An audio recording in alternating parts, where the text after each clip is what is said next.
5 tipe orang dalam perjalanan mereka menjadi kaya. Dan sebenarnya gue juga lumayan baru ngeh ya, cara konglomerasi dan orang-orang kaya di dunia putar uang mereka itu sebenarnya nggak kayak kita. Walaupun banyak di step 5 nanti banyak yang nggak bisa lakuin, at least kalian ngerti caranya dan konsepnya. Ini bener-bener gimana cara uang, bukan cuma uang kalian tapi uang orang lain bekerja untuk kalian. Sebelum gue bahas rahasia orang kaya, kita bahas rahasia orang miskin. Step 1, debtors. Jadi sebenarnya banyak orang di Indonesia yang roadmapnya tuh kayak gini, pengen sesuatu untuk kehidupan atau untuk jalan-jalan, mereka hutang. Di saat mereka hutang, mereka punya mobil misalnya, mereka kerja mati-matian untuk lunasin hutang itu. Mereka pakai active income untuk hidup mereka. Udah punya mobil, mereka hutang lagi untuk rumah, mereka hutang lagi untuk dana lain. Dan ini tuh sebenarnya bahaya banget. Banyak orang tuh yang kejar-kejaran active income untuk melunasin hutang. Bukan cuma Indonesia, di luar negeri juga ada yang kayak gitu. Yang hidupnya paycheck to paycheck setiap bulan, kalau nggak ada income mereka langsung koit demi punya barang-barang dalam hidup. Dan kalau misalnya kalian tarik balik ke journey di akhir hidupnya, ujung-ujungnya yes punya barang tapi back to zero. Hidupnya semuanya terlilit hutang. Dan hal yang paling jelek dari tipe ini, setiap barang atau pengeluaran yang kalian punya, kalian selalu bayar jauh lebih mahal. Kenapa? Ada namanya bunga. Selain tergerus inflasi, kalian selalu bayar bunga di setiap barang yang kalian punya. Resiko paling gedenya kalau tiba-tiba nggak ada active income, bukan cuma go to zero, tapi kalian bisa go minus. Ngertiin konsep ini, dan hopefully kalian lebih better masuk ke step 2. Step 2, the savers. Yes, kalian sering dengar namanya nabung pangkal kaya. Realistisnya, nabung itu nggak bikin kaya. Apalagi kalau kalian spendingnya kayak gini. Ini lebih bagus ya. Orang mulai di karir mereka, dapat active income, aset mereka naik, cash mereka naik. Mereka mau beli mobil, dihabisin ke nol. Karena ya, gue udah susah-susah kerja ya, gue pengen beli sesuatu. Apa-apa, kerja lagi. Beli rumah, ada cicilan dikit mungkin. Beli rumah, back to zero.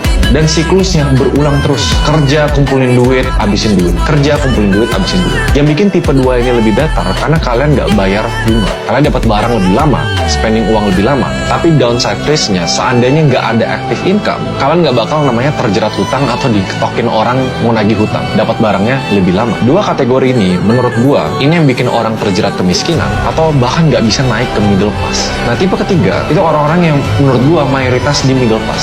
Mereka nabung, kerja, fokus di active income. Pas udah punya duitnya, mereka pakai, nggak semua, tapi mungkin 50% dari tabungan mereka. Untuk beli mobil, untuk beli rumah, mereka nabung. Mereka beli barang lagi. Tapi di ujung dari perjalanan kekayaan mereka, oke, ada nih ternyata uang sisa yang gue bisa pakai buat gue pensiun. Atau uang sisa yang gue bisa kasih ke anak gue untuk gue warisin. Jadi di ujung perjalanan finansial kalian nggak back to zero. Ada sesuatu yang bisa diputar, diwariskan, atau dipakai untuk pensiun. Dan gue rasa sebenarnya banyak middle class yang stuck dengan mindset ini. Salah nggak? Nggak juga. Karena ini memang first step orang untuk benar-benar maksimalin uang bekerja untuk mereka. Nabung itu financial habit yang paling foundational, yang mungkin nggak bikin kalian kaya, tapi setidaknya nggak bikin kalian miskin. Sekarang kita ngomong tentang middle upper class, yaitu tipe keempat. Kalian perjalanan nyari active income. Kalau di tipe sebelumnya, nabung, spending, lanjut nabung. Tapi di upper middle ini, kalian nabung, spending dibagi dua sekarang. Satu emang untuk spending, satu emang untuk konsumtif, satu untuk produktif, atau namanya aset apresiatif. Ini bentuknya bisa investment, bisa beli properti, saham, surat berharga. Jadi sekarang chartnya ada dua line. Satu yang emang tabungan kalian, satu kalian punya aset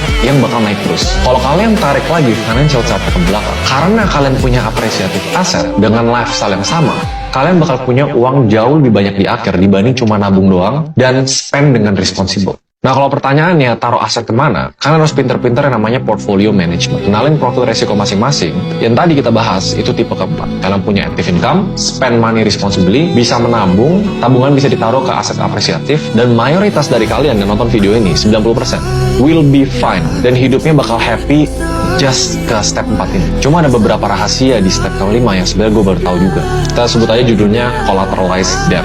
Kalau di step 4, kalian bikin uang kalian bekerja untuk kalian. Jadi nggak tidur. Tapi di step 5, yang namanya collateralized debt, yang menurut gue lebih beresiko ya. Tapi bukan cuma uang kalian yang bekerja untuk kalian, tapi uang orang lain bekerja untuk kalian. Jadi chartnya gini ya, mirip sama di step keempat. Kalian punya compounding interest, punya aset apresiasi. Tapi di saat kalian mau beli barang, atau kalian mau taruh modal untuk bisnis, atau apapun itu yang spendingnya, kalian nggak pakai duit kalian, tapi kalian pakai hutang. Bahasa resminya itu collateralized debt. Karena analoginya gini ya, kalau kalian punya 1 miliar di step ini, 1 miliar itu kalian keluarin 500 juta untuk beli mobil, 500 juta untuk diinvestasi atau membeli aset. Nah, orang-orang kaya biasa 1 miliar itu semuanya dibeliin aset. Aset itu sebagai jaminan untuk hutang. Hutangnya dipakai buat beli mobil. Jadi investasi kalian tuh nilainya 1 miliar dan dia selalu apresiatif. Walaupun teknik ini sebenarnya belum banyak dipakai sama mayoritas orang di Indo, tapi ternyata ini yang dipakai banyak orang di luar negeri. Chartnya kira-kira kayak gini. Kalau di tipe keempat, orang investasi kan naiknya pelan-pelan kayak gini.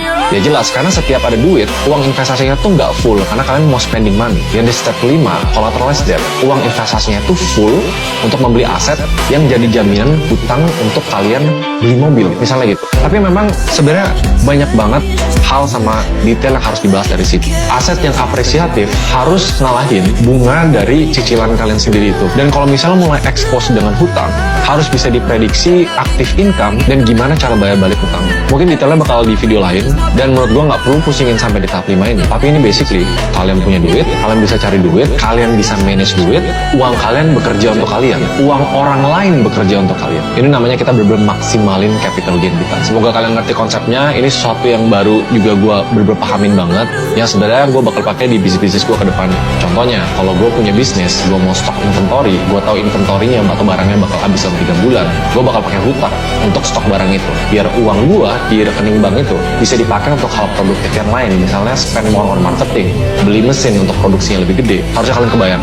So itu rahasia orang kaya yang nggak banyak orang tahu, dan juga rahasia orang miskin yang menurut gue harus jangan sampai kalian terjerat. Jangan kejar-kejaran living paycheck to paycheck, active income, kejar-kejaran untuk melunasin hutang itu jangan. Jangan habisin tabungan kalian untuk semua hal konsumtif, harus selalu punya aset apresiatif. Semoga ini video gampang untuk dimengerti, karena gue nggak terlalu banyak discuss ke finance detail yang banyak bahasa-bahasa ribet, and ya bisa buka pikiran sedikit. Kalau ada pertanyaan, komen di bawah. I'll see you guys in the next video.